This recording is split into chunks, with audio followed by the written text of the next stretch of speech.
तो आगे बढ़ते हैं खबरों में। आपको बता देते हैं, सीएम मनोहर लाल ने प्रेस कॉन्फ्रेंस करके प्रदेश में बाढ़ से हुए नुकसान की जानकारी दी है। इस दौरान सीएम मनोहर लाल ने बताया कि 4 जिलों में रिकॉर्ड तोड़ बारिश हुई है, जिसमें मकानों, सड़कों, फसलों, ट्रांसफार्मर से लेकर काफी नुकसान हुआ है।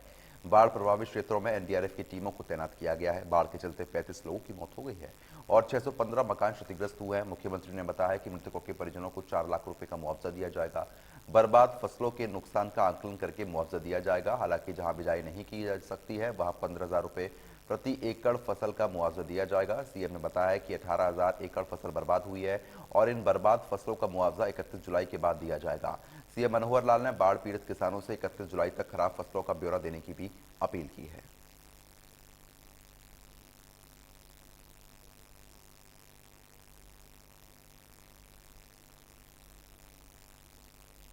जो अभी तक आंकड़ा मिला है, 125 मकान गिर गए हैं, एक प्रकार से पूर्ण रूप से क्षतिग्रस्त हुए हैं। 615 मकानों को आंशिक नुकसान ये पहुंचा है। तो इस प्रकार से यह आंकड़ा है। पशुओं में लगभग 50 गाय और भैंस, ऐसे ही 50 भेड़ बकरी, 872 सुअर और 2500 मुर्गियां अभी तक रिपोर्ट जो हुई है इनकी डेथ हुई है। इंफ्रास्ट्रक्चर में भी काफ़ी नुकसान हुआ, जैसे सड़कें हैं, पुल हैं, पेयजल योजनाएं हैं, लघु सिंचाई की योजनाएं हैं, बिजली आपूर्ति, इनके भी जो केंद्र हैं उनके भी नुकसान हुए हैं। मृत्यु हो गई जिनकी, उनके परिवारों के प्रति भी हमारी सहानुभूति है। उन ऐसे लोग जो जान खो चुके हैं, खो गए हैं, उनके प्रति श्रद्धांजलि व्यक्त करते हैं हम।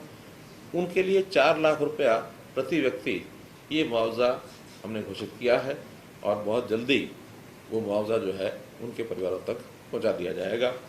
बाकी जितना भी आंकलन करना है, खेती का भी बहुत नुकसान, जैसा पानी भरा है हमको मालूम है हुआ है। अब इसमें चूँकि खेती का विषय आता है, इसका आंकलन भी बहुत आसान नहीं होता, समय लगता है। और अभी चूँकि बिजाई का समय चल रहा है और बिजाई के समय में हमारे पास ये भी रिपोर्ट्स हैं कि ऐसे अवसर पर अगर बिजाई का समय होता तो उसके ऊपर दोबारा बिजाई भी हो जाती है। तो अगर 31 जुलाई तक दोबारा बिजाई होती है तो उसका अलग प्रकार से विचार किया जाएगा।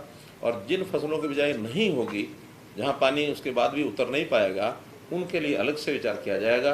लेकिन हमारे जो पहले से प्रावधान हैं मुआवजा देने के, वो सारे इस पर भी लागू होंगे। अर्थात 15,000 रुपये एकड़ मेज है, पल्सेज हैं, खरीफ ऑयल सीड है और जो फुटकर जितनी भी फसलें होती हैं, तो ऐसे लगभग ये 18,000 एकड़ ऐसी चीज़ें हैं जो प्राय समाप्त ही है। उनका तो लगभग 15,000 जैसे मैंने बताया जाएगा।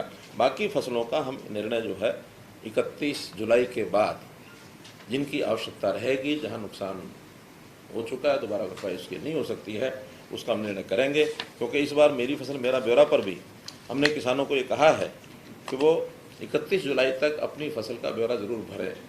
थोड़ा 15 दिन पहले किया है, लेट करने से फिर कई बार समय मिलता नहीं है, कठिनाइयाँ आती है हमको उसका आंकलन करने में, और फिर उसकी प्रोक्योरमेंट करने में भी कई बार प्रोक्योरमेंट शुरू हो जाती है और रजिस्ट्रेशन साथ साथ चल रहा होता है। 31 जुलाई के बाद 15 अगस्त तक हमारा डिपार्टमेंटल सारा जितना उसको सर्वे करके उसकी मॉनिटरिंग करना, उसकी चेकिंग करना, वो सब चलेगा। और फिर भी कोई खेत रह जाएंगे तो फिर डिपार्टमेंट उसको रजिस्टर करेगा, ताकि 15 अगस्त के बाद कोई खेत ऐसा न बचे जिसका रजिस्ट्रेशन नहीं हुआ।